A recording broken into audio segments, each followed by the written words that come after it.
Hello, my name is Donna Newman and I am a partner in the Finance Litigation Group at Stevenson Harwood. Welcome to the first in our autumn 2018 series of 4 short webcasts in which we take a bite-sized look at some key topics that have emerged from the court or regulatory decisions over the last year. In today's webcast, Rabia Ramputh, a senior associate in our Finance Litigation Group, will provide a brief overview of basis clauses and review some of the key decisions from the year which have provided some further guidance on the status of basis clauses. Basis clauses have faced the court scrutiny on a number of occasions this year.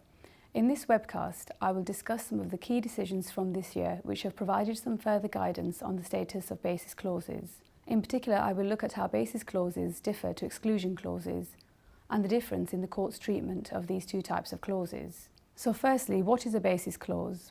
Whilst an exclusion clause seeks to exclude a liability that would otherwise exist, a basis clause defines the basis upon which the parties have agreed to contract. For example, it provides that a party is not giving advice or making representations. Such clauses establish a contractual estoppel against the claimant. In recent years, the courts have considered the status of basis clauses, most notably in the context of financial mis-selling claims. In most of these cases, basis clauses have been upheld by the English courts. By way of a short recap, in the Crest-Sign and NatWest RBS case, the court held that a claimant can be precluded from establishing that an advisory relationship existed if there is a basis clause in the relevant contract which defines the basis or the scope of the relationship between the parties as one in which advice was not being given. This is the case even if in reality advice or recommendations were given by the bank. In Property Alliance Group and RBS, the court affirmed the non-reliance clauses between the parties that precluded Property Alliance Group from asserting that it had relied on any advice or recommendations by the bank. Unlike exclusion clauses, basis clauses are not subject to the reasonableness test under the Unfair Contract Terms Act 1977, known as UCTA, and the Misrepresentation Act 1967. However, recent decisions this year have shown that basis clauses are not immune to scrutiny and the line between the two types of clauses can often be blurred. The first of these cases was the case of Corny and Rothschild.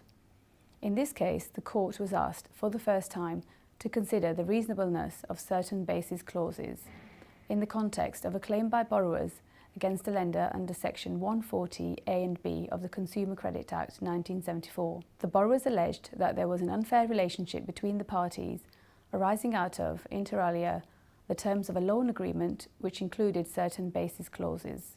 The court considered whether the basis clauses in question could be regarded as exclusion clauses, in which case the reasonableness requirement under UCTA would apply. It was held that the clauses were plainly not exclusion clauses but were basis clauses, establishing a contractual estoppel against the claimant. The judge's reasoning was as follows. Firstly, the natural language of the clauses did not suggest exclusion of liability, but of the absence of any advice that could give rise to any liability. Secondly, there were other clear indications that the defendant's relationship with the claimant was not an advisory one. Thirdly, the clauses were not artificial, nor did they rewrite history. Finally, the clauses were not found within a myriad of standard terms. The judge commented that even if they were exclusion clauses, they were manifestly reasonable under UCTA. Whilst the clauses were not subject to the reasonableness test under UCTA, they were still reviewed for fairness under Section 141 of the Consumer Credit Act. The clauses were held to be fair and reasonable and therefore did not give rise to an unfair relationship.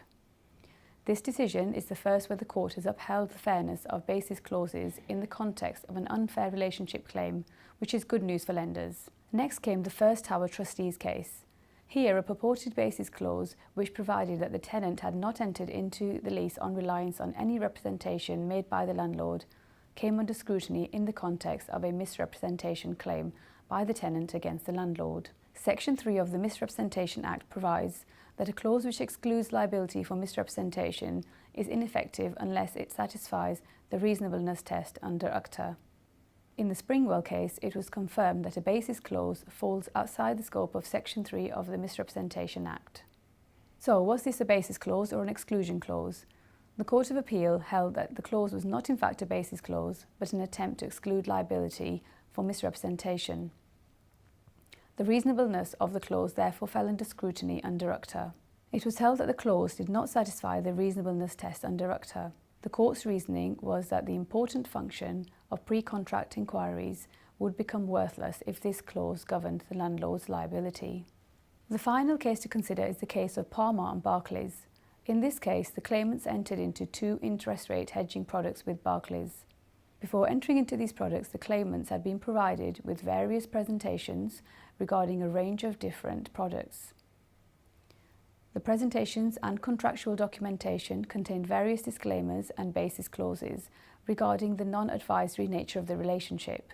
The claimants alleged that Barclays had breached the FCA's Conduct of Business Sourcebook rules, known as COBS rules, in relation to the sale of the products. The court had to decide whether Barclays had advised the claimants or had merely given information.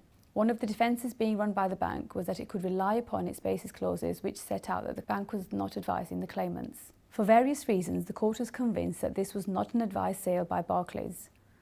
The judge went on to say that if it had found that Barclays had given advice to the claimants, then Barclays would not have been able to rely on its basis clauses because that would be in breach of COBS Rule 2.1.2, which goes further than the provisions in UCTA.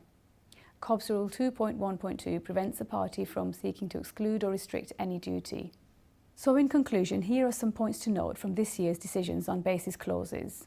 Basis clauses are not immune to scrutiny, in particular in the context of claims under the Consumer Credit Act, the Misrepresentation Act and the COBS rules. On the face of it, a clause may appear to be a basis clause. However, the court will scrutinise the clause and consider whether the effect of the clause is actually to exclude liability. As Toulson J. said in IFE and Goldman Sachs, a party cannot, by a carefully chosen form of wording, circumvent the statutory controls of an exclusion of liability for a representation which has on proper analysis been made. In considering whether a clause is a basis clause or an exclusion clause, the court will look at several factors, including the language of the clause, its context, the relationship between the parties, and the effect of the clause. If a clause is deemed to be an exclusion clause, the reasonableness of that clause may be challenged under UCTA.